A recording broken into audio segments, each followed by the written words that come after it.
Paul Revere was a Boston silversmith and patriot who became one of the most celebrated heroes of the American Revolution. Paul Revere, the legendary Midnight Rider, was born in Boston, Massachusetts on January 1, 1735. He came from a family of artisans. His father, Apollos Revere, was a French Huguenot immigrant who had fled religious persecution in France and established himself as a goldsmith in Boston's North End. Young Paul learned the craft of metalworking from his father, developing skills that would sustain him throughout his life. Revere received a basic education in reading and writing at the North Writing School. He was apprenticed to his father at age 13, learning the intricate art of silversmithing. The work required precision, patience, and an artistic eye. Paul showed natural talent with his hands, creating beautiful objects from precious metals. When his father died in 1754, the 19-year-old Paul inherited the family business.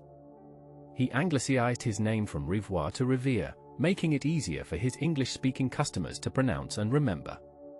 In 1756, Revere served briefly in the French and Indian War, participating in a failed military expedition to Lake George in New York. The experience gave him his first taste of military life, though he saw little actual combat. After returning to Boston, he married Sarah Orne in August 1757. Sarah came from a respectable Boston family, and together they would have 8 children. Revere worked tirelessly at his trade to support his growing family, establishing himself as one of Boston's finest silversmiths. Paul Revere was more than just a craftsman. He was an engraver, a dentist, a maker of surgical instruments, and later a manufacturer of bells and cannons. His versatility was remarkable. He created everything from silver teapots and tankards to false teeth and copper engravings. His shop on Fish Street became known throughout Boston for quality workmanship. Revere's engravings appeared in books and newspapers, spreading his reputation beyond the silversmith trade. He had an entrepreneurial spirit, always seeking new opportunities to expand his business and support his family. Boston in the 1760s was a city in turmoil. The British Parliament began imposing new taxes on the American colonies to pay for the French and Indian War. The Sugar Act, the Stamp Act, and the Townshend Acts created growing resentment among colonists who believed they should not be taxed without representation in Parliament. Paul Revere became increasingly involved in the resistance movement. He joined the Sons of Liberty, a secret organization dedicated to protecting colonial rights and opposing British tyranny. Revere used his skills as an engraver to create powerful propaganda for the Patriot cause. In 1770, after British soldiers fired into a crowd of colonists in what became known as the Boston Massacre, Revere created an engraving depicting the event. His image showed British soldiers deliberately shooting into a peaceful crowd of citizens. The engraving was not entirely accurate, but it was effective propaganda. Copies spread throughout the colonies, inflaming public opinion against the British. Revere understood the power of images to shape public perception and rally support for the Patriot cause. Sarah Revere died in 1773, leaving Paul a widower with 8 children. Several months later he married Rachel Walker, and they would eventually have 8 more children together. Rachel proved to be a capable partner, managing the household while Paul devoted increasing amounts of time to political activities. The Revere home became a gathering place for patriots discussing resistance to British rule. In December 1773, Revere participated in the Boston Tea Party. Disguised as Mohawk Indians, he and other Sons of Liberty members boarded British ships in Boston Harbor and dumped 45 tons of tea into the water. The action was a protest against the Tea Act, which gave the British East India Company a monopoly on tea sales in the colonies. Revere later said he helped destroy the tea because the colonists would not allow themselves to be enslaved by British taxation policies. The British response to the Boston Tea Party was swift and harsh. Parliament passed the Coercive Acts, which colonists called the Intolerable Acts. These laws closed Boston Harbor, restricted town meetings, and placed Massachusetts under military rule. British troops occupied Boston in force.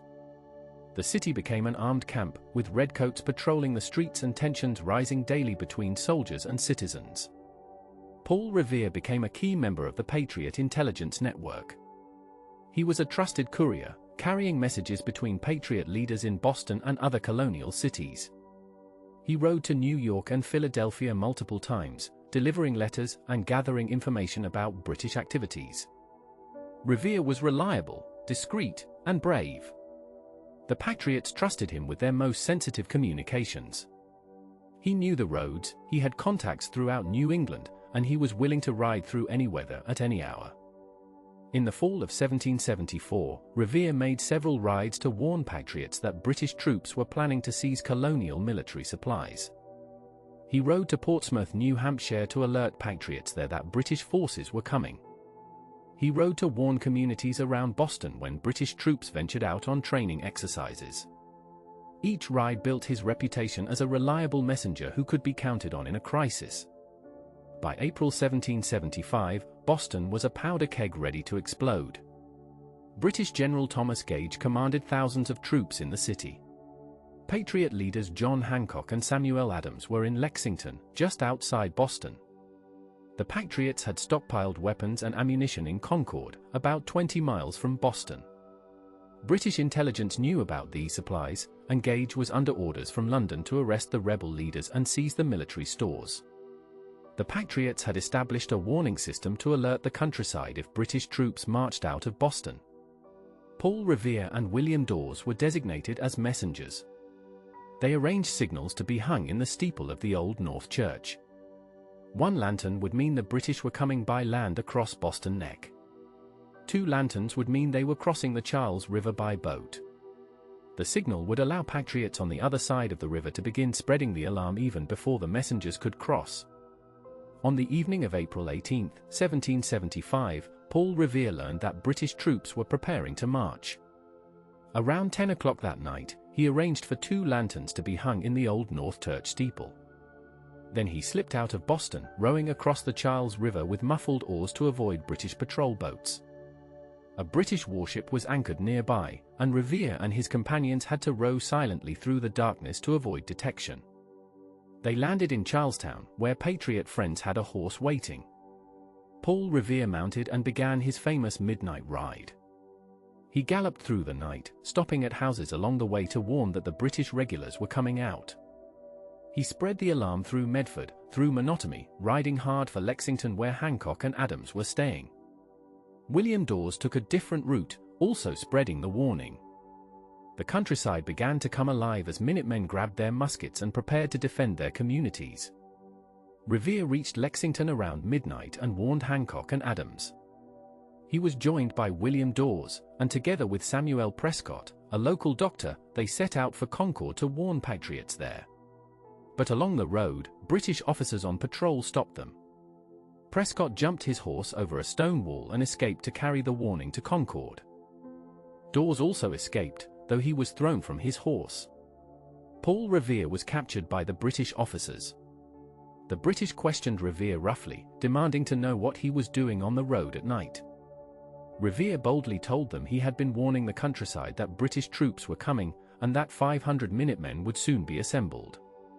The British officers heard gunfire in the distance from Lexington and became alarmed. They confiscated Revere's horse and released him on foot. Revere walked back to Lexington, arriving just as the battle began on Lexington Green. On the morning of April 19, 1775, British troops confronted about 70 Minutemen on Lexington Green. Someone fired a shot, and then both sides opened fire. 8 colonists were killed and 10 wounded. The British marched on to Concord, where they searched for military supplies. At the North Bridge in Concord, Minutemen and British troops exchanged fire in what Ralph Waldo Emerson would later call the shot heard round the world. The Revolutionary War had begun. The British troops began their march back to Boston, and it became a nightmare. Thousands of militiamen had assembled from surrounding towns. They fired on the British column from behind stone walls, trees, and buildings. The British suffered heavy casualties during the fighting retreat. Paul Revere's midnight ride had succeeded in alerting the countryside, allowing the Patriots to mobilize and confront the British forces. Revere returned to his family in Boston, but the city was now under siege by Patriot forces. In April 1775 he was sent to Philadelphia to report on the battles at Lexington and Concord to the Continental Congress. He continued to serve as a courier and messenger for the Patriot cause. When the British evacuated Boston in March 1776, Revere and his family were able to resume a more normal life. During the Revolutionary War, Paul Revere served the Patriot cause in various ways. He designed and printed the first issue of Continental currency. He learned to manufacture gunpowder at a mill in Canton, Massachusetts. He was commissioned as a lieutenant colonel in the Massachusetts militia. In 1779 he commanded the artillery in the disastrous Penobscot expedition, a failed attempt to drive the British from Maine. The expedition ended in complete defeat, and Revere was accused of insubordination and cowardice. He demanded a court-martial to clear his name, and in 1782 he was acquitted of all charges. After the war, Paul Revere returned to his business pursuits with renewed energy. He expanded his silversmith shop and opened a hardware store. He imported goods from England and sold them to Boston merchants. In 1788 he opened a foundry for casting bells and cannons. His foundry produced over 200 bells that were installed in churches throughout New England. The bells of Paul Revere had a distinctive sweet tone that made them highly prized. Revere pioneered the manufacture of copper products in America. In 1800 he opened a copper rolling mill in Canton, Massachusetts. The mill produced copper sheeting for various purposes, including the hull of the USS Constitution, the famous warship known as Old Ironsides. Revere's copper mill also produced copper for the dome of the Massachusetts State House. His business ventures made him wealthy and respected as an industrialist and innovator. Paul Revere was active in civic affairs throughout his life. He was a founding member of the Massachusetts Charitable Mechanic Association, which supported artisans and craftsmen. He served as a Freemason and eventually became Grand Master of the Masonic Grand Lodge of Massachusetts. He was involved in various charitable organizations and supported education and public improvements in Boston. Revere believed in community service and used his wealth and influence to benefit others. As Revere grew older, his fame from the Midnight Ride began to fade from public memory. The events of April 18, 1775 were remembered, but Revere's role was not particularly emphasized. He was known more as a successful businessman and respected citizen than as a Revolutionary War hero. Revere himself rarely spoke about his famous ride, focusing instead on his family and business interests. Rachel Revere died in 1813, and Paul was left a widower for the second time. He was 78 years old and had outlived many of his Revolutionary War contemporaries. He continued to work at his businesses, though he gradually turned over daily operations to his sons. The Revere copper mill remained a family enterprise, and several of his children became successful in their own right. On May 10, 1818, Paul Revere died at his home in Boston at the age of 83. He was buried in the Granary Burying Ground alongside other patriots including Samuel Adams and the victims of the Boston Massacre. His death was noted in Boston newspapers, but he was remembered primarily as a respected craftsman and businessman, not as the legendary hero he would later become. It was not until decades after his death that Paul Revere achieved his iconic status in American history. In 1861, the poet Henry Wadsworth Longfellow published a poem called Paul Revere's Ride. The poem dramatically recounted the events of April 18, 1775, beginning with the famous lines about 1 if by land and 2 if by sea. Longfellow's poem was not entirely historically accurate, but it captured the public imagination. It was published just as the Civil War was beginning, and it served to remind Americans of their revolutionary heritage and the courage of those who fought for independence. Longfellow's poem made Paul Revere a household name and transformed him into an American folk hero.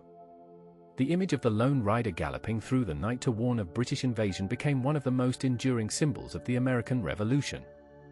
School children memorized the poem, and Revere's Midnight Ride became one of the most famous events in American history. The poem overshadowed Revere's many other accomplishments and contributions, but it ensured that his name would be remembered for generations. Paul Revere's legacy extends far beyond his famous ride. He was a skilled artisan whose silverwork is displayed in museums and prized by collectors. He was an innovative industrialist who helped establish American manufacturing. He was a dedicated patriot who risked his life repeatedly for the cause of independence. He was a family man who raised 16 children and provided for them through hard work and business acumen. He was a community leader who contributed to civic improvements and charitable causes. The Midnight Ride itself, while dramatic and important, was just one night in a long life of service and achievement. Revere's real significance lies in his representation of the ordinary citizens who became revolutionaries. He was not a wealthy planter like Washington or an intellectual like Jefferson. He was a working man, a craftsman who used his skills and courage to support the fight for American independence. He embodied the democratic spirit of the Revolution, the idea that ordinary people could change the course of history through their actions and dedication to principle. Today, Paul Revere is remembered as one of the great heroes of the American Revolution. His house in Boston's North End is a museum visited by thousands each year. His silver work is treasured as examples of American craftsmanship at its finest. His Midnight Ride is commemorated in paintings, statues, and monuments throughout New England. The Old North Church where the signal lanterns were hung still stands as a reminder of that fateful night. Paul Revere's story continues to inspire Americans with its message of courage, patriotism, and individual initiative in the service of freedom and independence.